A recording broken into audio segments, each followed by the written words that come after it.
Jake Chen had spent the last 15 years of his life doing one thing really well: fixing broken spaceships. His hands were always dirty, covered in oil and grease that never quite washed off completely no matter how hard he scrubbed. He worked at a repair dock on the outer edge of human territory, far from Earth, far from anywhere that mattered to most people.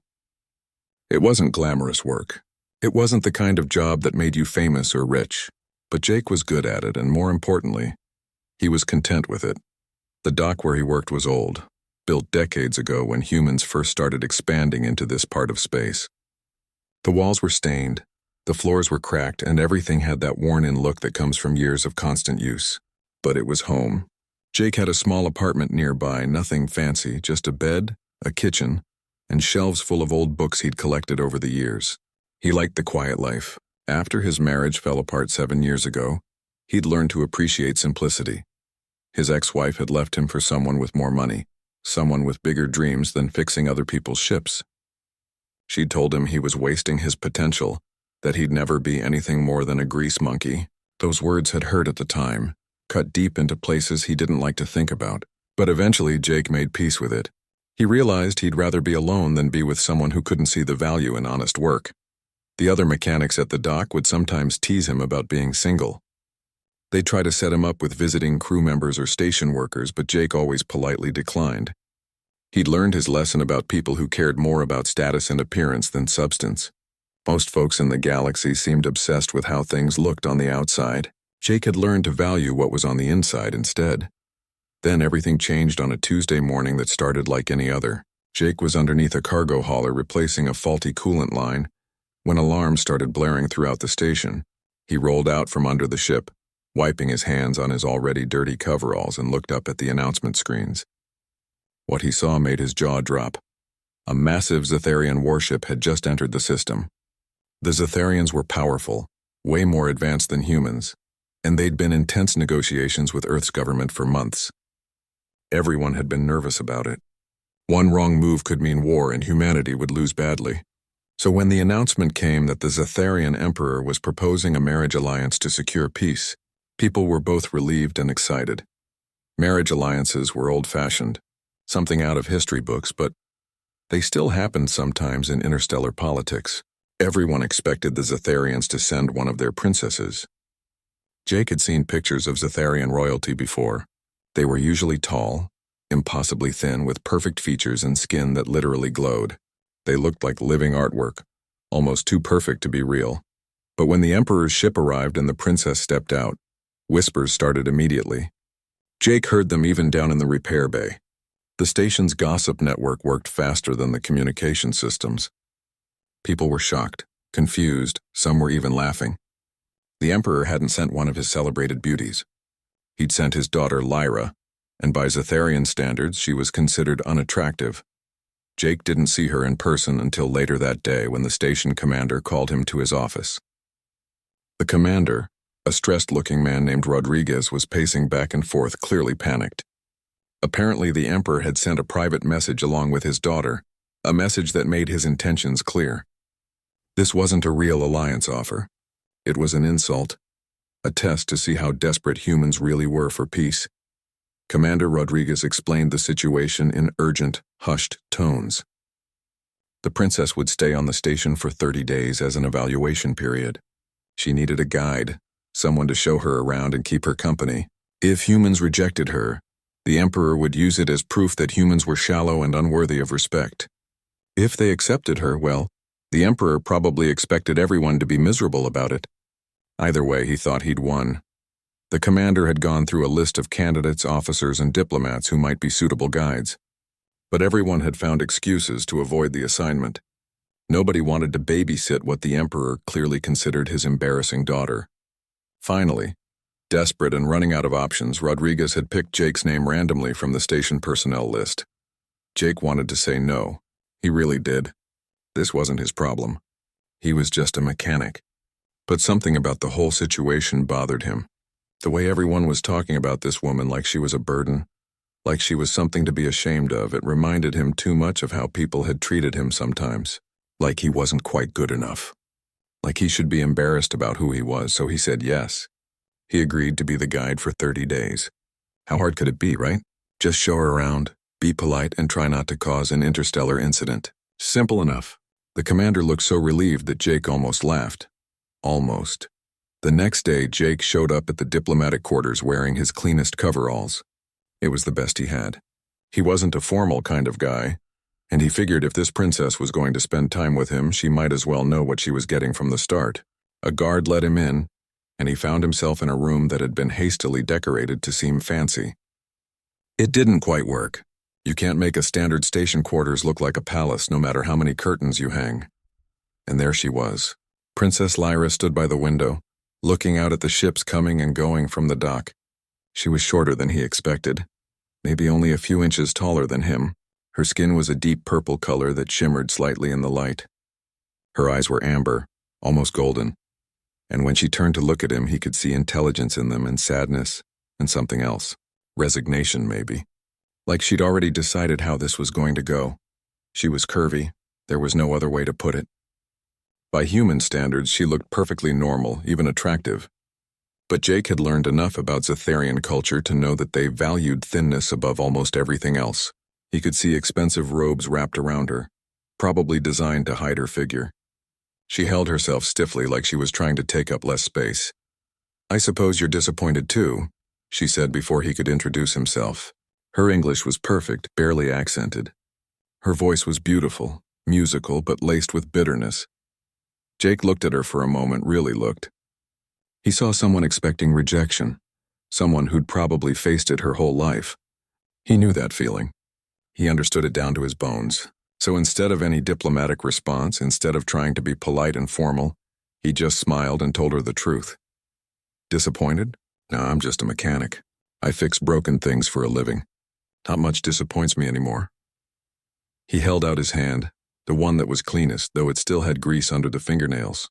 "Jake Chen. Welcome to Outpost Kepler 7. It's not much, but it's home." The first few days were awkward, no way around that. Lyra clearly expected Jake to treat her the way everyone else in her life probably had. She waited for the criticism, the subtle insults, the looks of disappointment, but Jake didn't give her any of that. He just treated her like a person, which seemed to confuse her more than anything else. He started by showing her around the station. It wasn't a big place. Maybe 3,000 people lived and worked there, and it was designed purely for function, not beauty. The walls were gray metal. The floors were scuffed from years of foot traffic, and everything smelled faintly of recycled air and machine oil. But Jake loved it. This was his world, and he showed it to her with genuine pride. They went to the observation deck first. It was Jake's favorite spot on the whole station, a large room with floor-to-ceiling windows that looked out into space. You could watch the ships coming and going, see the dance of docking procedures, observe the constant motion of life in space. Jake found it peaceful. He'd spent a lot of lonely nights up here after his divorce just watching and thinking. "That's a Corvallian freighter," Jake said, pointing to a battered-looking ship that was just pulling into dock. "Beautiful design, absolutely gorgeous engines, but terrible cooling system. I've fixed that captain's core overheating problem 4 times this year. He never learns to run it at lower speeds." Lyra looked at the ship, then at Jake. He was smiling. His whole face lit up with enthusiasm as he talked about ships and engines. She'd been around important people her whole life, diplomats and nobles and military officers. They all spoke carefully, weighing every word. Jake just talked about what he loved, without filter, without agenda. "You really care about these ships," she said. It was an observation, not a question. Jake nodded. "Yeah, I do. Every ship has personality, you know? They're not just machines. They've got quirks and problems and strengths, kind of like people." He glanced at her. "Want to know a secret?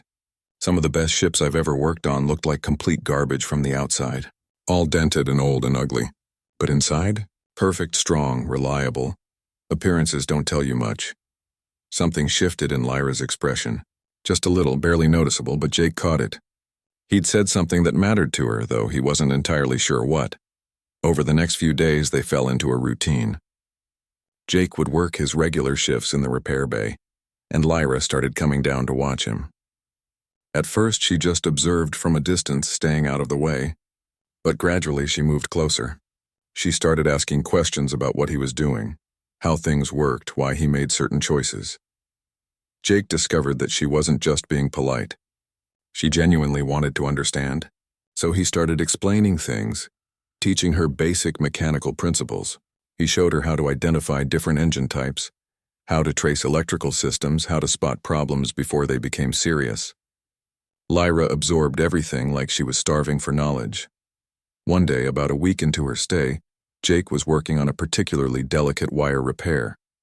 The ship's owner had somehow managed to cross about 20 different circuits, and Jake was trying to untangle them without triggering a system shutdown. His hands were too big for the tight space, and he was getting frustrated. "Let me try," Lyra said suddenly. Jake looked up, surprised. She'd been watching him struggle for about 20 minutes. He hesitated, not because he doubted her, but because he didn't want her to feel obligated. But there was determination in her eyes, so he moved aside and let her take his spot. Her hands were larger than his, but somehow, they moved through the tight space more easily. Her fingers were nimble, precise. She worked slowly, carefully, and within 10 minutes she'd done what Jake had been struggling with for half an hour. When she pulled back, the circuits were properly separated and reconnected. Jake tested the system. Perfect. Everything was working exactly as it should. He looked at Lyra with new respect. "You're a natural at this." That was incredible. Lyra's skin pattern started to glow. A soft purple light that Jake was learning meant she was feeling strong emotions. Embarrassment, maybe, or pleasure. "Really? I've never done anything like this before." "Really?" Jake confirmed. "You've got talent. Serious talent. Have you ever thought about engineering?" She laughed, but it was a bitter sound. "At the Imperial Court, I'm not allowed to think about much of anything. Princesses are supposed to look pretty and stay quiet. I'm not even good at the first part, so I mostly just stay in my rooms." Jake frowned. "That's a waste. You're smart. You pick things up fast and you've got steady hands. Those are valuable skills." He paused, then added, "And for what it's worth, I think you're plenty pretty. But that's the least interesting thing about you." That evening, they shared dinner for the first time. The station didn't have fancy restaurants, just a cafeteria that served decent food. Jake grabbed 2 trays and led Lyra to a quiet corner. He'd gotten her something simple, pasta with sauce and bread, nothing too strange. He wasn't sure what Zatharians usually ate. Lyra looked at the plate like it was something dangerous. "At home, they monitor everything I eat. Portion sizes, calorie counts, everything. They say I need to control myself." Jake felt anger flash through him, hot and sudden. "That's cruel. Food isn't the enemy. It's fuel, it's comfort, it's culture.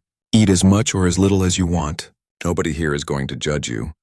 She ate slowly at first, cautiously, but gradually she relaxed. The food was good, simple but well made, and Jake told her stories about the station while they ate. He told her about the weird repair jobs he'd had, the strange characters who passed through the small dramas of station life. She laughed at his stories, and the sound was lovely. They started eating together regularly after that. Jake introduced her to different Earth foods. Warm bread with butter, chocolate cake, pizza, things that were meant to be enjoyed, not calculated. Lyra began to relax around food, began to actually enjoy eating instead of treating it like something shameful. But more than the food, they talked. Really talked. Not diplomatic conversation or polite small talk, but real discussion. Lyra told him about growing up in the Imperial Palace, about being constantly compared to her thinner, more conventionally beautiful sisters, about being the joke of the court, the embarrassment her father tried to hide. Jake told her about his failed marriage, about the feeling of not being good enough, about rebuilding his life from scratch on this station. They found common ground in their pain, in their experiences of being judged unfairly. By the end of the second week, something had shifted between them. They weren't just a guide and his assignment anymore. They were becoming friends. Real friends. Maybe something more, though neither of them was ready to name it yet. The third week changed everything. Jake and Lyra had developed a comfortable rhythm. She spent most of her days in the repair bay now, working alongside him. Commander Rodriguez had been worried at first, nervous about a princess getting dirty doing manual labor, but Lyra had insisted. She loved the work. For the first time in her life, she felt useful, capable, valued for what she could do rather than judged for how she looked. The other mechanics had accepted her presence with surprising ease. At first, they'd been curious, stealing glances at the alien princess in their midst. But when they saw she could actually work, that she wasn't afraid to get her hands dirty. They welcomed her into their rough brotherhood. Old Tim, the senior mechanic who'd been fixing ships longer than Jake had been alive, even started calling her kid and teaching her his special techniques. But it wasn't just the work that was bringing Jake and Lyra together. They'd started spending their evenings together too. After shifts ended, they'd grab food and head to the observation deck, their special place. They'd sit on the floor, backs against the wall, and just talk for hours. The conversation flowed easily now, naturally, like they'd known each other for years instead of weeks. One evening, about 18 days into Lyra's stay, they were sharing a container of Earth ice cream. It was chocolate, Lyra's new favorite flavor, and they were passing it back and forth between them. Outside the windows, a cargo convoy was departing, their engines leaving trails of blue light in the darkness. "Can I ask you something?" Lyra said, her voice quiet. "Anything," Jake replied, and he meant it. "Why are you so kind to me? Everyone else in my life has always wanted something. Favor from my father, political connections, social advancement. But you don't want anything. I don't understand why." Jake thought about his answer carefully. This felt important, like the kind of moment that could define everything that came after. "I guess because I see you. Not Princess Lyra, not the Emperor's daughter, not whatever role you're supposed to play. I just see Lyra. And I like Lyra. She's funny and smart and passionate about things. She gets excited about engine designs. She tells terrible jokes that somehow still make me laugh. She's kind to everyone she meets, even though people haven't always been kind to her." Lyra's bioluminescent markings, the patterns that covered her skin, started glowing brighter. Jake had learned this happened when she felt strong emotions. Right now they were pulsing with a soft rhythmic light that was honestly beautiful. "That's the first time anyone has said they see me," Lyra whispered. "The real me." "Then everyone else is blind," Jake said simply. They sat in silence for a while after that, but it was comfortable. Jake found himself thinking about things he'd tried not to think about how how much he enjoyed Lyra's company, about how his small apartment felt too empty on the rare occasions she wasn't there, about how he'd started looking forward to each day in a way he hadn't in years. He'd been telling himself it was just friendship. That's all it could be, right? She was a princess from an advanced alien civilization, and he was a mechanic who smelled like engine oil more often than not. The gap between them was enormous.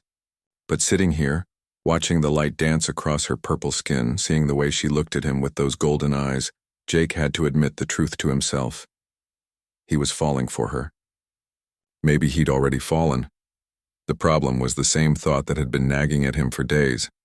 She had to leave in less than 2 weeks. The 30-day evaluation period would end, and she'd return to her father's empire. They'd probably never see each other again. Interstellar travel was expensive and complicated. He was just a temporary stop in her life, a brief break from her real existence. "Jake?" Lyra's voice pulled him from his thoughts. "Yeah? What happens after the 30 days? She was looking at him now, her expression vulnerable. "When I have to go back?" Jake's chest tightened. "I don't know. I guess you go home and we both go back to our regular lives. What if I don't want that?" The words came out quickly, like she'd been holding them in and they finally burst free. "What if I don't want to go back to a place where everyone treats me like a disappointment? What if I've been happier these past 3 weeks than I've been in my entire life?" Jake's heart was pounding. "Lyra, what are you saying?" She turned to face him fully, setting the ice cream aside. "I'm saying that when my father sent me here, he meant it as a punishment. He thought I'd be miserable, that I'd come back humiliated and finally learn my place. But instead I found someone who makes me feel valued. I found work I love. I found a life I actually want to live." "But you're a princess," Jake said, even though everything in him wanted to tell her to stay. "You have responsibilities, a position, a whole empire waiting for you." "I have a title I never asked for and a father who's ashamed of me," Lyra corrected. "That's not the same as having a life." Jake reached out slowly, giving her time to pull away if she wanted. She didn't. He took her hand, marveling at how her purple skin felt slightly warmer than human skin, how her hand was a bit larger than his but fit perfectly anyway. His hands were rough from work, scarred and calloused. Hers were becoming the same way after weeks in the repair bay. "If you stay," Jake said carefully, "it won't be easy. Your father will be angry. There might be political consequences. And life here, it's simple. It's ordinary. I can't give you palaces or fancy clothes or any of the things you're used to. I don't want those things, Lyra said fiercely. I want to wake up and feel like I matter. I want to do work that means something. I want to be with someone who sees me as I am and doesn't wish I was different. She paused, her markings glowing brighter. I want you. The words hung in the air between them, massive and terrifying and wonderful. Jake had been alone for 7 years, protecting himself, keeping everyone at a distance. But Lyra had somehow gotten past all his defenses. She'd made him hope again, made him believe that maybe he deserved something good. I want you too, Jake admitted, his voice rough with emotion. I've been trying not to, trying to be sensible about this. But Lyra, you're all I think about. When you're not around, everything feels dimmer. You make me laugh. You challenge me. You make me want to be better. Then kiss me, Lyra said, and there was no hesitation in her voice. So he did. Jake leaned in and pressed his lips to hers, and it was strange and wonderful and perfect all at once. Kissing someone from a different species was different, but not bad different, just new. Her lips were softer than he expected, and she tasted faintly of chocolate and something else, something uniquely her. When they pulled apart, they were both breathing hard. Lyra's markings were glowing so bright they lit up the whole observation deck. Jake was probably grinning like an idiot, but he didn't care. So you'll stay? He asked, needing to hear her say it. I'll stay, Lyra confirmed. I'll face my father's anger. I'll give up my title. I'll build a new life here with you if you'll have me. If I'll have you. Jake laughed, pulling her close. Lyra, you're the best thing that's ever happened to me. They sat there for hours, holding each other, talking about the future they might build together. It was terrifying and exciting in equal measure. They both knew the hard part was coming. They'd have to tell Commander Rodriguez, have to send word to the Zetharian Emperor, have to face whatever consequences came from that decision. But for now, in this moment, they just held on to each other and believed that somehow, impossibly, they'd found exactly what they needed in the last place either of them expected to look. The message went out 3 days later. Lyra, with Jake standing beside her for support, recorded a formal communication to her father explaining her decision. She would not be returning home. She had chosen to stay on Kepler 7 and marry Jake. She spoke clearly, firmly, without apology. Jake had never been more proud of anyone in his life. The Emperor's response came faster than expected. Within 2 days, sensors picked up a massive Zetharian warship entering the system. It wasn't just any ship either. It was the Emperor's personal flagship, a vessel so large it could probably destroy the entire station with a single weapons barrage. Commander Rodriguez went pale when he saw it. Everyone on the station held their breath. Emperor Vexthor arrived with full ceremony, surrounded by guards in elaborate armor, advisors in flowing robes, and enough weapons to start a small war. The station's main docking bay was cleared to receive him, and every available human official was called to attend. It was meant to be intimidating, and honestly, it worked. Jake had never felt smaller or more out of his depth. The Emperor himself was tall, even by Zetharian standards, at least 7 feet high. His skin was a deeper purple than Lyra's, almost black in some lights, and his markings glowed with a cold blue light. He wore armor that probably cost more than Jake would earn in his entire lifetime, decorated with symbols of his rank and power. When he moved, people scrambled to get out of his way. Jake stood in that docking bay wearing the same clean coveralls he'd worn the first time he met Lyra, and tried not to shake. Lyra stood beside him, and he could feel the tension radiating from her body.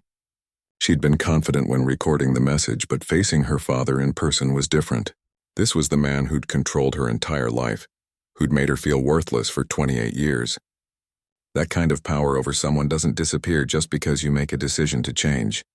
When Emperor Vexthor's eyes landed on his daughter, the look on his face was pure contempt. He spoke in Zetharian, his voice booming through the bay. So the embarrassment has found someone desperate enough to accept her. I suppose I should not be surprised. Humans have proven themselves to be crude and unrefined. Jake had been learning Zetharian from Lyra over the past weeks. He wasn't fluent, but he understood enough to catch the insult. He felt anger surge through him, hot and immediate. This was Lyra's father, the man who should have protected her, loved her, supported her. Instead, he'd spent her whole life tearing her down. Lyra started to respond, but Jake stepped forward first. His Zetharian was rough, accented, but clear enough. Your Majesty, I understand you're unhappy with your daughter's choice, but I want to be very clear about something. I didn't accept her because I was desperate. I asked her to stay because she's extraordinary. The Emperor's attention shifted to Jake, and for a moment Jake understood what it meant to be looked at by someone who considered you less than nothing. Vexthor's guards moved forward, hands on their weapons. The human security forces tensed. Commander Rodriguez looked like he might pass out, but Jake held his ground. He'd been scared before in his life. His ex-wife leaving, losing his business, starting over with nothing. He'd survived all of that. He could survive this too, especially if it meant standing up for Lyra. You dare speak to me? The Emperor said, his voice dangerously quiet now. Yes, sir, I do, Jake replied, switching to English. Because someone needs to tell you the truth. Your daughter is brilliant. She's talented, kind, hardworking, and yes, beautiful. If you can't see that, then respectfully, the problem isn't with her. It's with you. The docking bay went completely silent. Nobody breathed. One of the Emperor's advisors made a choking sound. Commander Rodriguez had his hand over his face like he was trying to hide. But Jake kept talking. You sent her here as a joke. You wanted to humiliate her, teach her a lesson about her place. But you know what happened instead? She found a place where people value her for who she is, not what she looks like. She found work she's good at and loves doing. She found people who respect her. And yeah, she found me. Someone who thinks she's amazing exactly as she is. Emperor Vexthor's markings flared bright with rage. You know nothing of my daughter or our culture. She has been a disappointment since birth. Too large, too soft, too interested in lowly pursuits. I sent her here hoping your people would reject her spectacularly, that she would finally understand she has no value. Well, your plan failed, Jake said flatly, because she has more value than you'll ever see. And the only person who should be ashamed here is you, for treating your own child this way.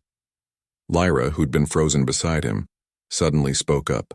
Her voice was stronger than Jake had ever heard it. He's right, Father. You've spent my entire life trying to make me feel worthless because I don't fit your narrow definition of acceptable. You've criticized everything about me, from my appearance to my interests to my personality. But Jake taught me something in 3 weeks that you never could in 28 years. Oh, and what is that? The Emperor sneered. That I have value exactly as I am, Lyra said. That being different doesn't mean being less. That there are people in this galaxy who will appreciate me for who I am, not despite it. You wanted to punish me by sending me here, but instead you gave me the greatest gift of my life. You gave me freedom. The Emperor looked between them, his expression cycling through rage, disbelief, and something that might have been hurt, though he hid it quickly. You would choose this existence over your birthright? You would throw away your position, your title, your place in the imperial family for a grease-stained mechanic? Yes, Lyra said without hesitation. I choose love over a crown. I choose being valued over being tolerated. I choose him, and this life, over everything you're offering. Jake reached out and took Lyra's hand. Her grip was tight, almost painfully so, but he didn't let go. They stood together, facing down an emperor who could crush them both if he wanted to. Emperor Vexthor was silent for a long moment. His advisors whispered urgently to him, probably reminding him of political considerations. The peace treaty between humans and Zetharians was fragile. If he killed his daughter and her chosen partner here, it would shatter. Humans would see it as an act of war, and while the Zetharians might win that war eventually, it would be costly. Finally, the Emperor spoke, his voice cold and formal. Very well. If you choose this path, you choose it without me. As of this moment, you are no longer my daughter. You have no claim to the imperial family, no title, no inheritance. You are cast out, forgotten, erased from our records. Do you understand? Lyra's markings dimmed and Jake felt her hand tremble in his. Being officially disowned was different from just leaving. It was final, permanent, but when she spoke, her voice didn't waver. I understand and I accept those terms. The Emperor turned to leave, his guards and advisors following. But at the entrance to his ship, he paused and looked back. For just a second, Jake thought he saw something in the Emperor's face. Regret maybe, or loss. But it was gone so quickly he couldn't be sure. You will regret this choice, Vexthor said, and then he was gone, his ship departing as quickly as it had arrived. The docking bay stayed silent for several heartbeats after he left.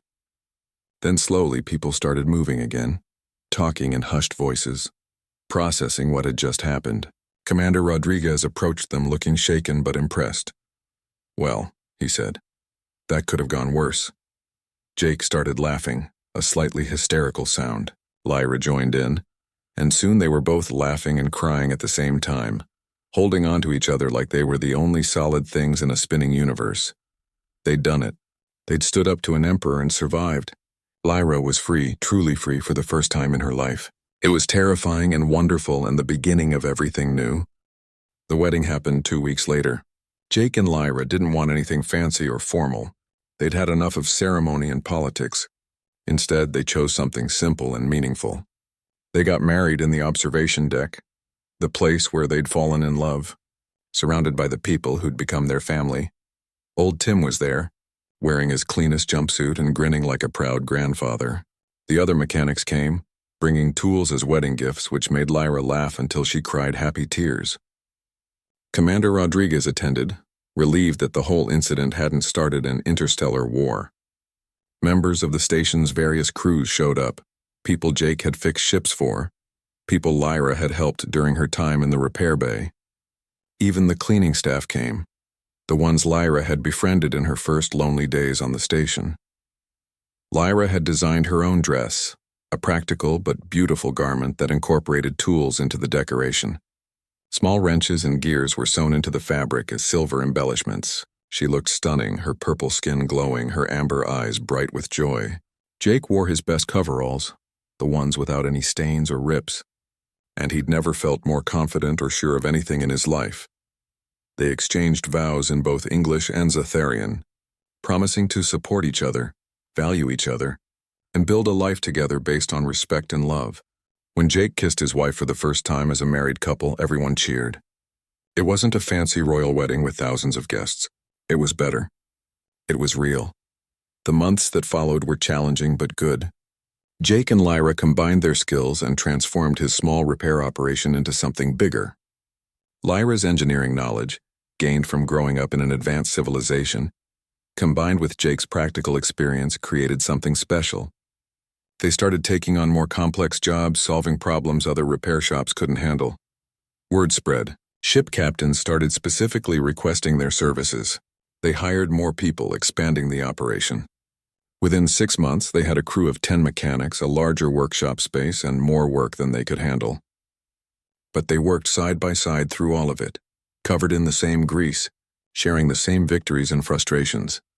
Jake discovered that working with someone you love was completely different from working alone. When he got frustrated with a problem, Lyra could make him laugh. When she doubted her abilities, he reminded her how brilliant she was. They complemented each other perfectly, each one's strengths balancing the other's weaknesses. Life wasn't perfect. There were hard days. Lyra sometimes missed aspects of her home world, missed her sisters despite everything. She'd left behind her entire culture, her language, everything familiar.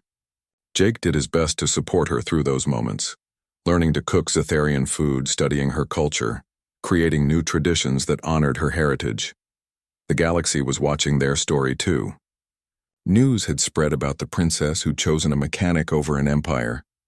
Other Xatharian women, the ones who'd been considered undesirable by their culture's strict standards, started requesting transfers to human space stations. They wanted what Lyra had found, a place where they could be valued for themselves. It started slowly. One woman here, another there, but it grew. Within a year, there were dozens of Xatharian women living and working in human territory, building lives outside the rigid expectations of their home culture. Some married humans, others stayed single but found careers and friendships they'd never had before. They called Lyra their inspiration, though she always felt strange about that. She'd just done what felt right for her. Emperor Vexthor never contacted his daughter again, but they heard through various channels that he was furious about the trend she'd started. His joke had backfired spectacularly, creating a cultural exchange he'd never intended. The women who left were often the smartest, most talented members of society, and their loss was felt. 8 months after the wedding, Lyra discovered she was pregnant. The news terrified both of them. Nobody knew what a human Xatharian child would be like.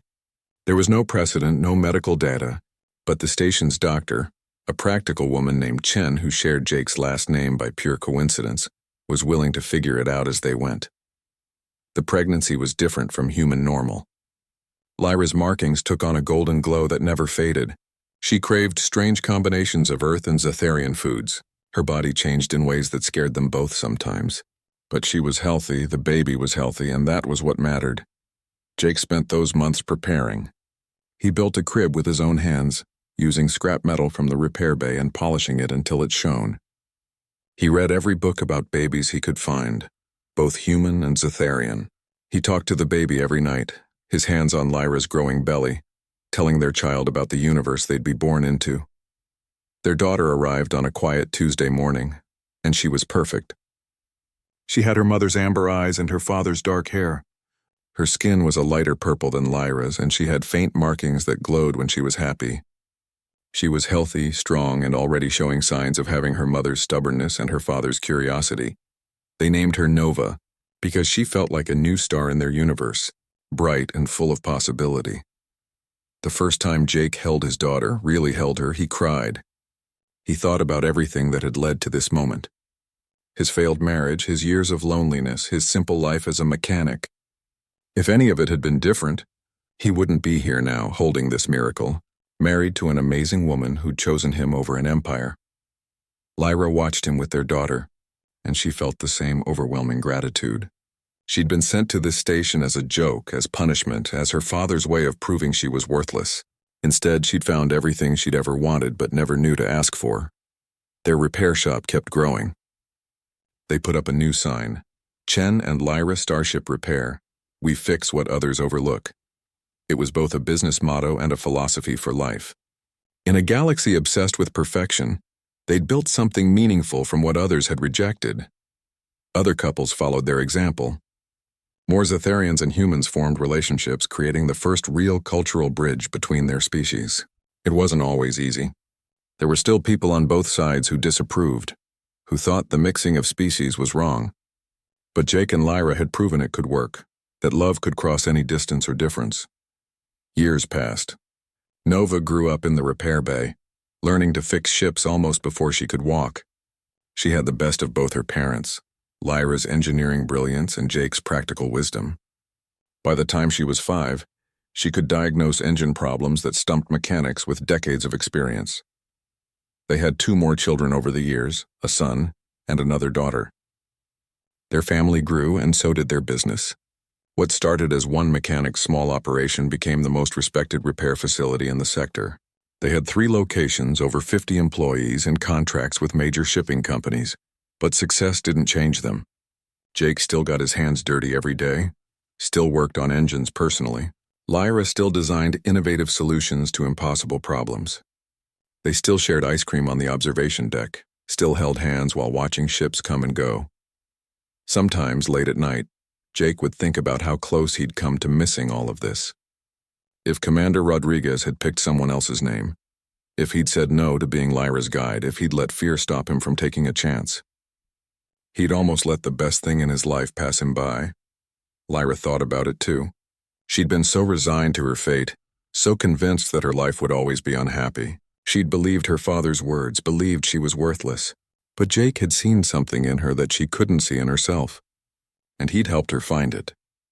The greatest irony was that Emperor Vexithor had meant to humiliate his daughter, to teach her a cruel lesson. Instead, he'd given her the chance at happiness. His joke had become their joy. His punishment had become their blessing.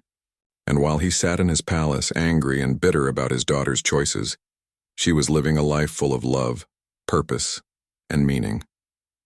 The galaxy slowly changed around them. The relationship between humans and Zetharians improved, partly because of the cultural exchange Jake and Lyra had accidentally started. Trade increased, cooperation grew.